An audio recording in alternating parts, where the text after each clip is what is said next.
You know that person who can't stop talking about their new car, their promotion, their perfect vacation. You smile politely as they go on and on, trying to sound impressed, but inside, you're exhausted. Maybe even a little irritated. We call them show-offs, braggarts, people who love the sound of their own success. But here's the twist. They aren't confident. They're terrified. It's one of the strangest paradoxes in human psychology that the people who shout the loudest about how great they are often the ones who feel the smallest inside. That behind the constant sparkle of self-importance lies something dark, fragile, and desperate. What if bragging isn't arrogance, but a cry for help?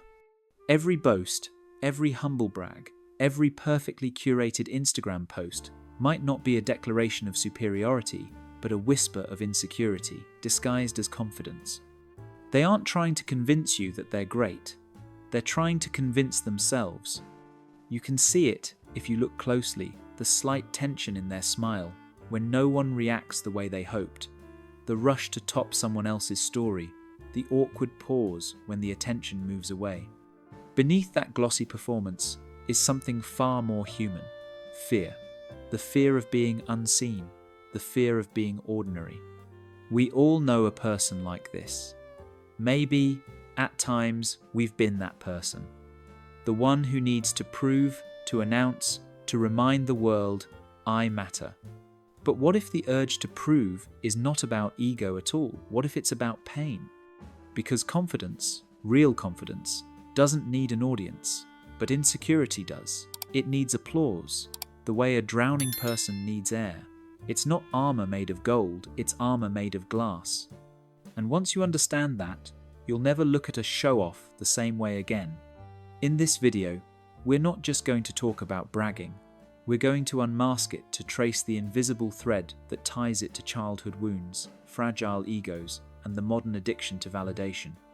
We're going to explore what bragging is really hiding, and why so many of us can't stop doing it.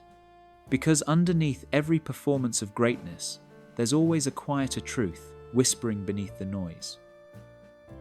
I just don't want to disappear.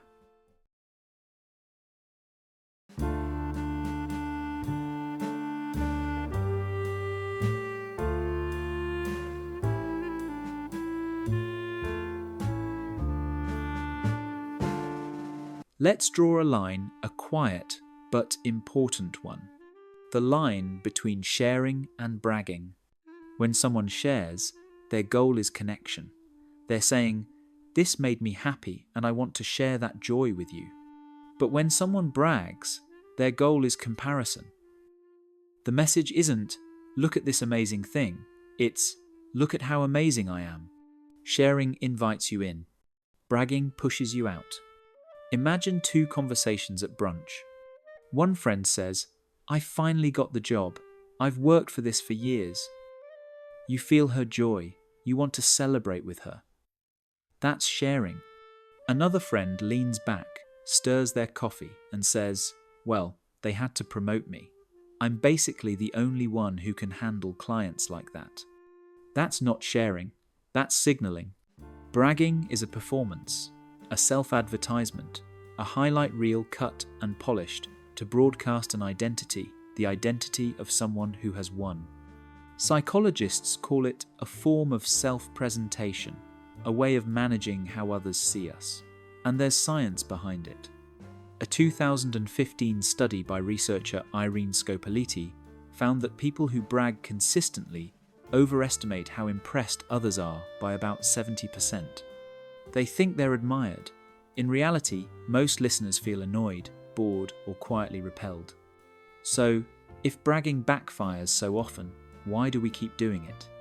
The answer lies in a quiet, almost invisible mechanism called overcompensation. It's what happens when someone feels deeply insecure about one area of life and tries to drown it out by amplifying another. A man who secretly feels unintelligent brags about his wealth. A woman who feels unattractive posts photos of her perfect relationship.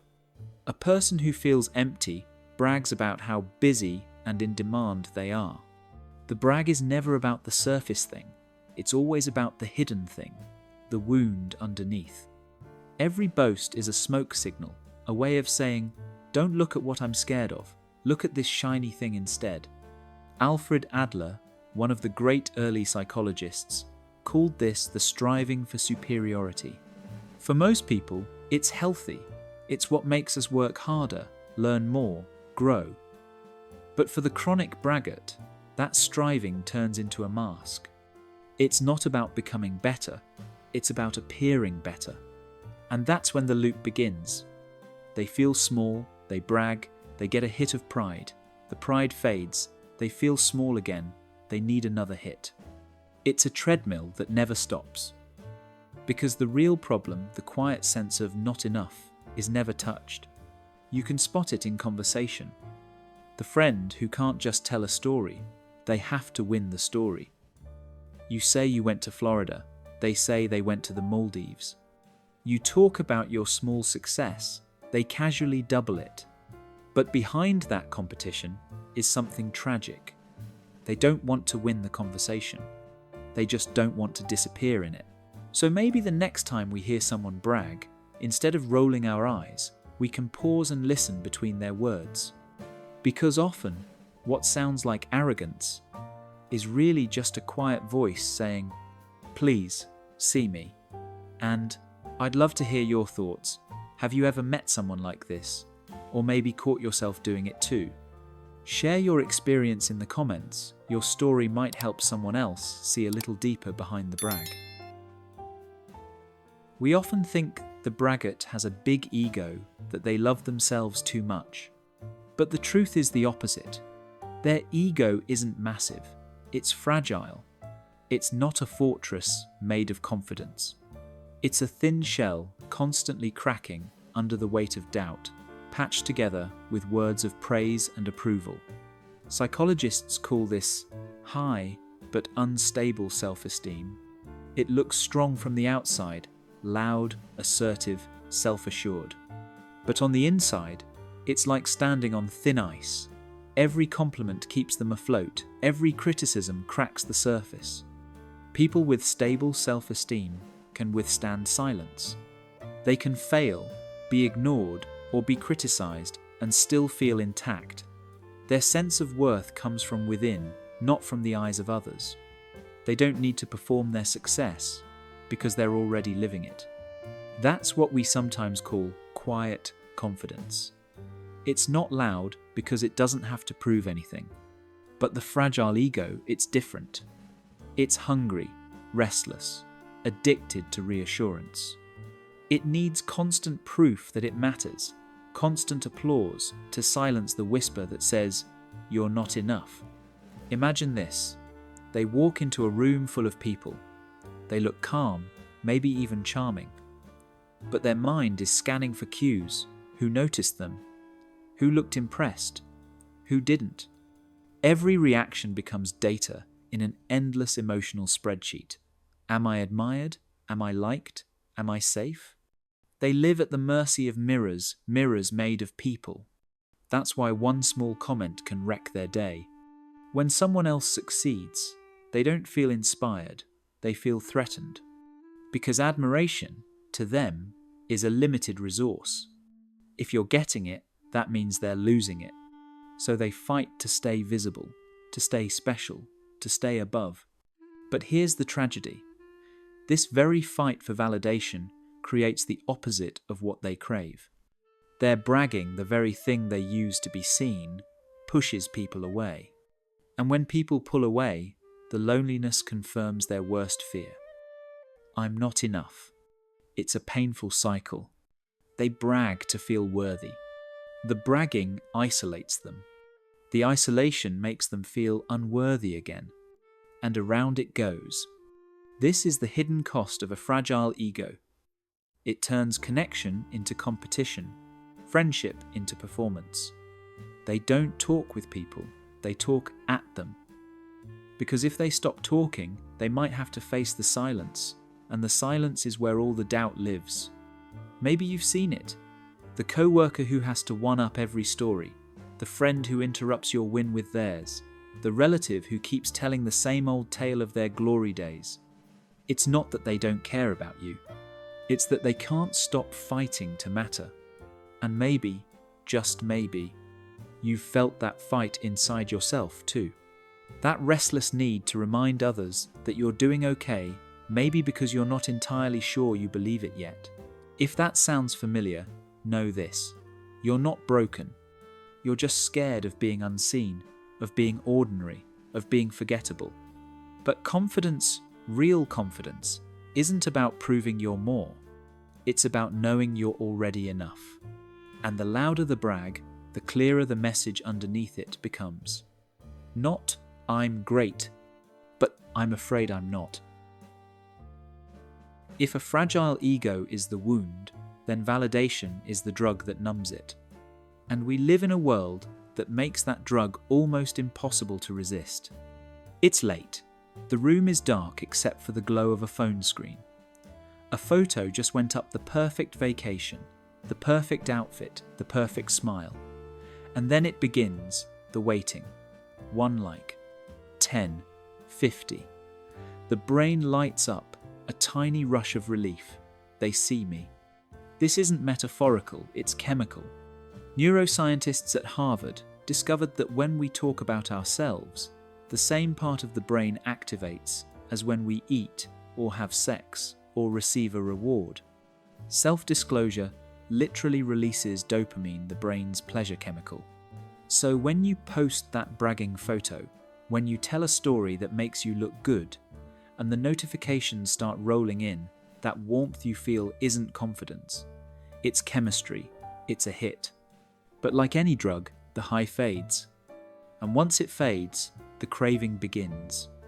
You tell yourself, I'll just post another picture, another story, another update disguised as connection. But what you're really doing is chasing that same small dose of reassurance that says, you're still enough, you're still relevant, you still matter. Psychologists call this excessive reassurance seeking. It's when your self-worth depends almost entirely on how others respond to you.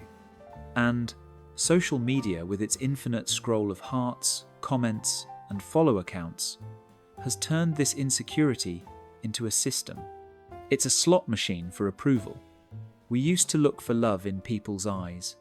Now we look for it in numbers. And here's the cruel twist. Those numbers lie. They don't measure connection. They measure attention. And attention is not the same as love. That's why the validation never feels like enough. You can get 1,000 likes and still feel invisible. Because the void isn't outside you, it's inside you. And the one thing that can fill it can't be found on a screen. Think about the braggart in your feed. The one who posts about every win, every trip, every moment of curated happiness. It's easy to roll your eyes, but beneath that filtered glow might be someone quietly starving for recognition. Each photo, each caption is an emotional transaction. I give you my highlight reel, you give me proof that I exist. Social media has turned insecurity into performance art. We've learned to brand our self-worth, to package it, sell it, refresh it, measure it. And in the process, we've forgotten how to just be. The validation void doesn't just change how we act, it changes how we think. It creates a mental economy of comparison, a constant subconscious scoreboard where someone else's success means your loss. And the braggart, who already fears being unseen, becomes trapped in that endless contest for visibility. They're not showing you their life, they're showing you their proof of life.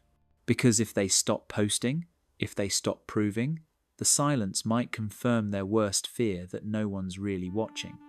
And yet, behind the curated perfection, something quietly breaks. Because the more you depend on external validation, the less you trust your own voice. You forget what genuine pride feels like without an audience. You lose the ability to celebrate yourself privately, and that's one of the quietest kinds of sadness there is. So the bragging continues, the photos keep coming, the performance goes on, not because they're proud, but because they're scared to stop. And maybe that's the tragedy of modern validation. We're all out here trying to be seen, but the more we chase it, the less we actually feel seen at all.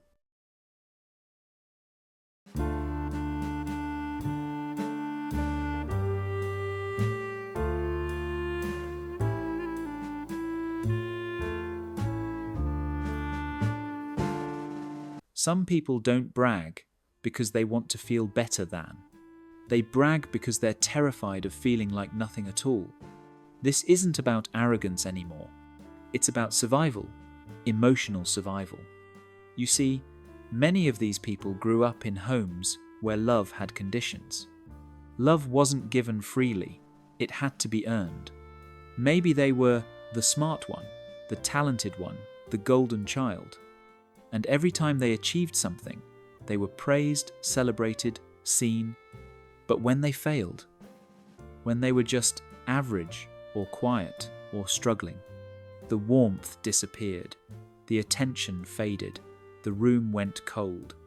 So they learned an equation early in life. Achievement equals love, success equals worth. And the dark side of that equation is equally simple. Average equals invisible, failure equals unlovable. That's how a show-off is born, not out of vanity, but out of fear. They grow into adults who live like performers on a stage that never ends. Every accomplishment, every milestone, every post becomes a line in their lifelong script. See me, hear me, remember me. Because if they stop performing, if they stop proving, the spotlight might go dark, and when it does, they fear they'll disappear. It's not attention they're chasing, it's existence. Their achievements become like oxygen, something they can't stop inhaling, even when it's suffocating them. Every success feels fleeting, every silence feels like death. And so they work harder, talk louder, shine brighter, desperate to keep their name echoing just a little longer in a world that forgets so easily. This fear of invisibility doesn't always look loud. Sometimes it hides behind humor, the person who always needs to be the funniest in the room. Sometimes it hides behind perfection, the one who can never let a mistake show. Sometimes it hides behind the word busy, the one who fills every silence with activity because stillness feels too close to being forgotten. But underneath all those masks is the same terrified whisper. If I'm not special, then I'm nothing. They don't know how to rest because rest feels like disappearing. They don't know how to receive love because deep down, they only trust the kind they have to earn. That's why many high achievers, the ones who look unstoppable, often feel hollow when the applause fades. Because the applause was never just applause. It was proof that they were still worth something. And that's the saddest irony. They've spent their whole lives chasing visibility, yet they've never truly been seen not for who they are, only for what they do. They've become experts at curating happiness instead of feeling it. They can make a photo look like joy, but don't remember the last time they actually felt it. They can talk about their success for hours, but can't sit in silence with themselves for 5 minutes. They are so busy proving they matter that they forget how to simply exist. Maybe you've met someone like this. Maybe you've been someone like this, that person who keeps achieving, keeps sharing, keeps pushing, but still feels unseen when the lights go out. If that's you, this part of the story isn't meant to shame you. It's to help you see that the bragging, the perfection, the performance, it all began as a survival strategy. When you were young, being extraordinary was how you stayed safe. But you're not that child anymore. You don't have to earn your right to be loved. Because real visibility doesn't come from being admired. It comes from being known. And being known starts when you finally dare to put the performance down and let yourself be seen, not as special, but as real. For most people, bragging is a mask for insecurity, but for some, that mask becomes something else. It hardens, it sharpens, it stops being protection and starts being a weapon. That's where we cross the narcissism line. Because not all braggarts are narcissists. But every narcissist, in some way, is a braggart. The difference lies not in the act itself, but in the motive behind it. For the insecure braggart, the brag is a shield. They boast to silence their fear of being less than. They crave validation, yes, but at their core, they're still human, capable of shame, capable of doubt, capable of guilt. When you criticize them, they deflate.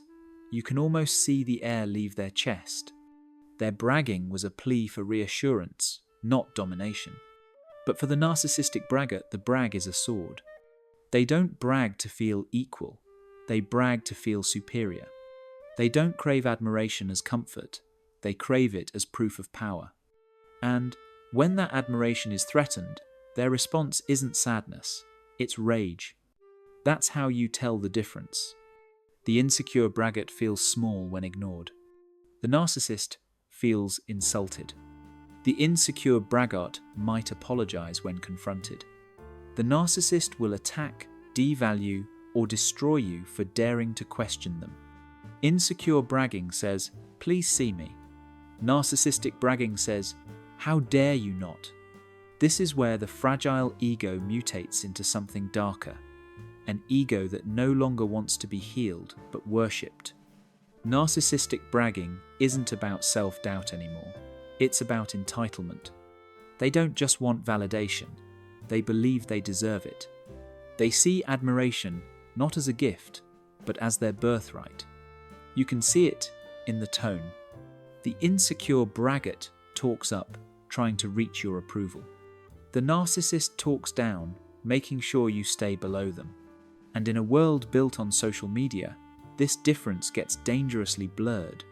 Because the narcissist thrives in the same environment that starves the insecure to the endless attention economy. A study published in Science Alert found that people with low self-esteem tend to post more about their romantic relationships, seeking reassurance. But narcissists? They post about their success, their diet, their workouts, their achievements to prove superiority. And here's the unsettling part. Those posts often perform better. They get more likes, more comments, more engagement. Not because people truly admire them, but because we've been trained to reward confidence even when it's hollow, even when it's cruel. So the cycle continues. Society applauds the narcissist, and the narcissist grows stronger. It's a self-feeding machine of ego and attention. But if you've ever been close to a true narcissist, you know behind the glitter of charm and charisma is something deeply cold.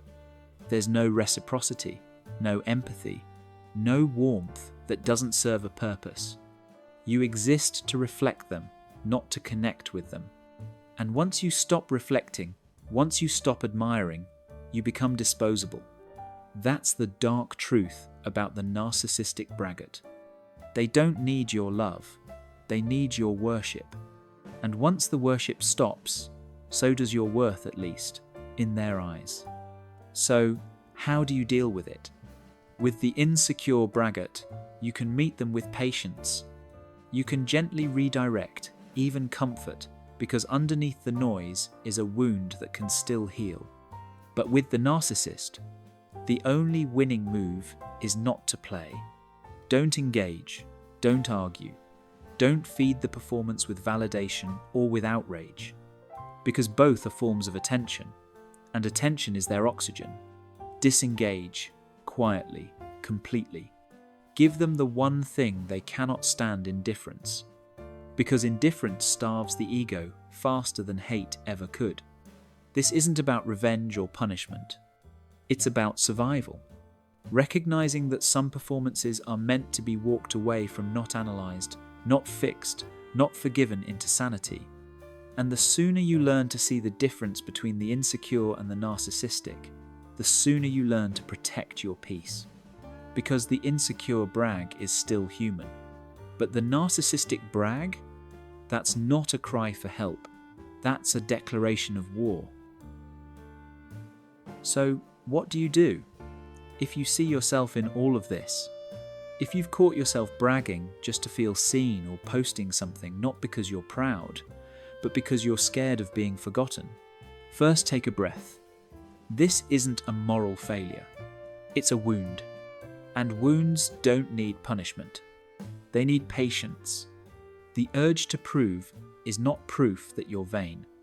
It's proof that somewhere deep down, you once had to fight to feel like you mattered. Maybe no one noticed you unless you achieved. Maybe love only showed up when you were impressive. And so you learn that visibility equals safety. But healing starts when you realize you are not that child anymore. You no longer have to earn your right to be loved. The first step is awareness to pause before you perform. Before you post that photo or mention that success, ask yourself gently, am I sharing joy or proving worth? One comes from fullness, the other from fear. The second step, learn to validate yourself first. That doesn't mean ignoring others. It means becoming your own witness. Write down what you're proud of, not for the world to see, but just for you. Let it be private, sacred, unperformed. Because the things that make you truly worthy rarely need to be broadcast. The third step, relearn quiet pride.